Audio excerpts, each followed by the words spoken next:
What's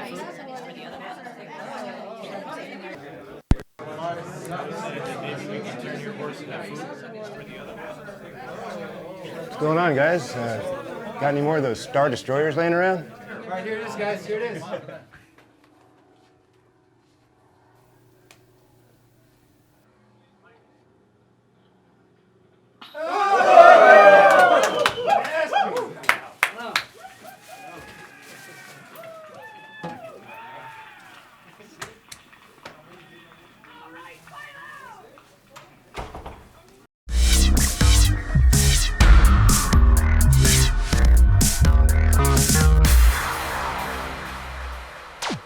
Hey, my name is, well, you might not have heard of me yet, but it's Philo Brathwaite, Innova Champion sponsored player, and this is what's in my bag. So let's start with the putters, because that's the bread and butter right at the game. You got to be able to putt, and I've been using the classic grid AVRs for pretty much the majority of my career. I usually carry 3 to 4 of them. It's pretty simple. I got overstable, pretty straight and stable, something, you know, slightly flippy, and something I really can trust for pretty much everything. I don't know why I do it that way. It just seems to work best. Most of my bag works in 3s, but sometimes there's little gaps that I like to fill. But with the putters, pretty much if I have something that can go very straight, maybe slightly meat hooky for long up shots, or maybe a short disc golf hole, I'll throw that. Obviously when you're putting in some headwind, it's good to have a little stability. Then I just kind of go down the line with stability from there. Overstable to understable, something that turns right, something that goes straight, something that fades to the left. And that's pretty much how my whole bag, if you've seen any of my in the bags before, pretty much works the same way. I just keep the mold simple.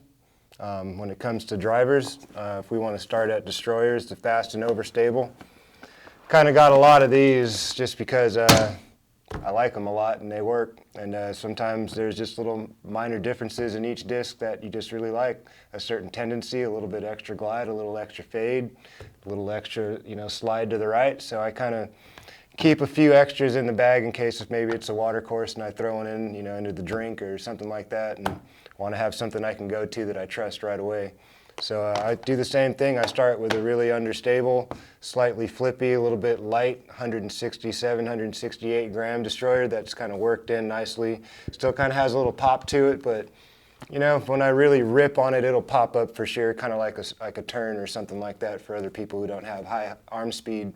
Great disc for getting a lot of distance off of the hyzer. I'll just keep rolling up the stability. Got another SDS. They're pretty much all SDSs.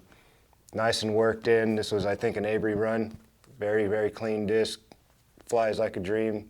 Super straight without putting a lot of energy on it. Really clean. I really love the flight of that disc. Another one, a little bit of an X out. Maybe had a minor blemish, but still has a great finish. Really nice glide. A lot of late fade. Love that disc. The Albatross disc, 168 Star Destroyer. It's a little beat up again, but actually it was a little bit more stable for some reason in the lower weight.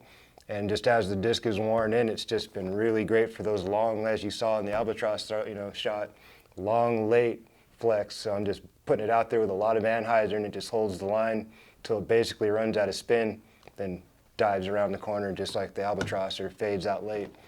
So that's another great one. Then I have 2 overstable destroyers. This one is about 166, really light, but for some reason it's super meat hooky, very beefy. It's a no bar. You can tell there's no Avery Jenkins, there's no Paul Macbeth. It's just a stock, probably from early 2008-9 run, something like that. Very awesome disc, very stable. Then a really overstable Avery Jenkins. I think this is only like a 171, 172, but this thing just meat hook galore. It used to be super, super beefy. It's now kind of broken in, but I love it. Great disc, long flex shots, something where I really want it to snap back, where I can trust it when I get over the edge on it, getting over the grain of the disc doing this, and I know it's going to fight back. Some of these other ones will continue, like this one. If I did this, it's just going to hold that line forever, and it's never going to really have that late fade. So always good to have a disc in your bag that you can trust, and this is one of them right there. When I come down to fairway drivers, I only got 2 Firebirds right now. It used to be a 3-pack, but I just broke it down to 2. I've got this 11-time Firebird that I've been throwing for a couple of seasons. Really solid disc. They kind of get switched in and out over the years. You know, they kind of lose their stability, start flying a little bit more like T-birds when you need them to have that integrity at the end for the fairway shots. So I'll definitely keep a Firebird for the windy days, you know, 260 to 340 foot hyzer shot, something like that. Really clean, one angle, one line, great disc. Then I got a little bit more of a beefy one, kind of a jolly launcher Firebird, you know, a little bit extra meat hook than the 11-time. Really awesome disc for, again, windy conditions, low tunnel shots when you need to power over the nose of the disc to kind of keep it low and tight. Awesome, awesome driver. Got to have a Firebird in your bag. Coming down in a little bit of speed, I got 2 T-birds. It used to, again, be 3, but I kind of broke it down because this one T-bird kind of serves the purpose of 2 different discs, the understable and the straight flyer. When I really get over on this disc, with extra energy, this disc will actually turn into an understable and hold a right fade or a right glide, if you will. And it's really awesome for, you know, tunnel shots, really tight fairways where I can put a solid snap on it and not expect it to really dive over if it were completely understable. So this is awesome. I love that. Then I've got just a little bit more of a stable, a little bit heavier. This one's 168. This one's 175. This would be for, you know, 350, 60 foot straight, one angle, one turn without a lot of fade kind of fairway shots where I'm just trying to get it up the fairway, or that's what the hole needs. So I'll have my 3 distances, long, medium, and short. As far as, you know, my fairways, you know, straight shots, turning shots, anhyzer shots, flexing shots, it's all in the bag. And then the last mold that I carry, which is really just only 5, are all my rocks. And I keep a lot of rocks because rocks tend to wear in over time pretty quickly. You know, they're DX plastic, they beat up, they get nicks, they get bumps, they lose their stability, they start turning over, so you got to constantly rotate the rocks. So I keep a lot of them in my bag just because there's a lot of different angles you can throw a rock on. You can go hyzer, you can go flat, you can go anhyzer, you know, you can stall them, you can penetrate them, you can do whatever. They're just like drivers, but they move a little slower. So that's why I've been a big fan of the rock since I started playing disc golf, just because of that fact. The disc will fly straight at high speed, and it doesn't really move off of the line that you put it on. It just pretty much stays right there. So I do the same thing. An understable disc that I threw on Milo West hole 3, put a little bit of anhyzer on it and just let it hold the line, and maybe way at the end, once it's losing that speed, it kind of starts to drop out, but it doesn't really turn anywhere. It just kind of falls out of the sky. So I got that. Then I've got some other DX rocks that are pretty straight flyers, stuff like this. You can kind of tell that they're a little chunked up, a little nicked up on the bottom, stuff like that. Really doesn't affect it too much until about 2 or 3 months of use, and then they're pretty much understable, and I got to swap them out.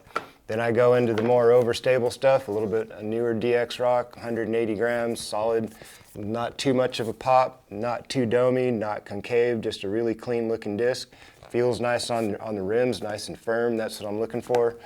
You know, another one that's even a little bit more stable, got a cool little, you know, color, you know, mix in there that kind of, I feel like it makes it a little bit more rigid. For some reason, I like the ones that have a little bit of a marbly feel to them, look to them. Just feels like a little bit more stiffer, truer disc. I don't know why. It's just what it is. Then when I need a meat hook, I got one Champion rock in my bag, and this is for, you know, those up shots where you definitely want something to cut to the left. Very, very simple, one angle, one turns. If you need a low, tight up shot, I can go across the nose. It's gonna hold, maybe have a little integrity at the end.